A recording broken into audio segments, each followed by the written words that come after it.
નગરપાલિકા ખાતે કાયમી શહેરી ફેરિયા કમિટીની મીટિંગ યોજાઈ. The Street Vendors Protection of Livelihood and Regulation of Street Vending Act 2014 અંતર્ગત રાજ્ય સરકાર દ્વારા ગુજરાત સ્ટ્રીટ વેન્ડર્સ રૂલ્સ 2016 બનાવવામાં આવેલ છે. તે ગુજરાત સ્ટ્રીટ વેન્ડર્સ રૂલ્સ 2016ની જોગવાઈ મુજબ નગરપાલિકા કક્ષાએ ટાઉન વેન્ડિંગ કમિટીની રચના કરાવવા જણાવવામાં આવ્યું છે. ગુજરાત શહેરી આજીવિકા મિશન ગાંધીનગરના મિશન ડાયરેક્ટર સાહેબ દ્વારા મળેલા સૂચના અનુસાર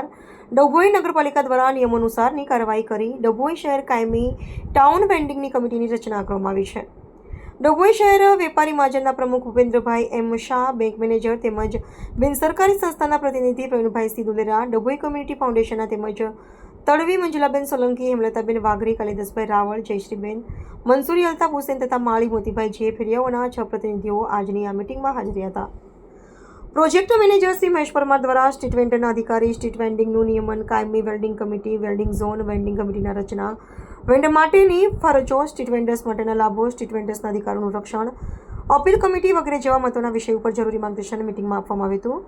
આજની આ મિટિંગમાં નગરમાં થતા ટ્રાફિકને લગત પણ ચર્ચા કરવામાં આવી હતી. ધી સ્ટ્રીટ વેન્ડર એક્ટ 2014ની જોગવાઈઓ અને 2016ના રૂલ્સની અન્વયે ડભોઈ નગરપાલિકા દ્વારા કાયમી ટાઉન વેન્ડિંગ કમિટીની રચના કરવામાં આવેલી હતી. આ કાયમી ટાઉન વેન્ડિંગ કમિટીની મુદત 3 વર્ષની હોય. પ્રથમ કમિટીની મુદત પૂર્ણ થતાં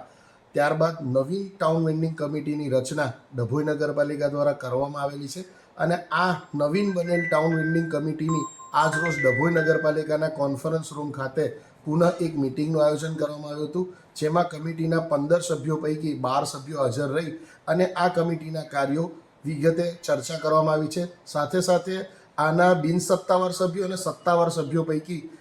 સત્તાવાર સભ્યોમાં ટ્રાફિક વિભાગ માટે પોલીસ ટ્રાફિક વિભાગના પીઆઈ સાહેબને પણ ઉપસ્થિત રાખી અને કઈ રીતે ડભોઈ નગરમાંથી આ ફેરિયાઓ દ્વારા અડચણરૂપ જે થતા હોય તે હટાવીને યોગ્ય એ લોકોને રોજગારી મળી શકે એવી જગ્યાઓ નક્કી કરી અને આ એક્ટની અંદર જે જોગવાઈ છે એ મુજબનું પાલન થાય તે માટે આ ટાઉન વેન્ડિંગ કમિટી ડભોઈ નગરપાલિકા વિસ્તારમાં કામ કરશે અને એ અંગેની વિસ્તૃત સમજ ફેરિયાઓના પ્રતિનિધિઓ જે આ કમિટીમાં છે એમને પણ આપવામાં આવી છે અને વધુ સારી રીતે ફેરિયાઓને પોતાના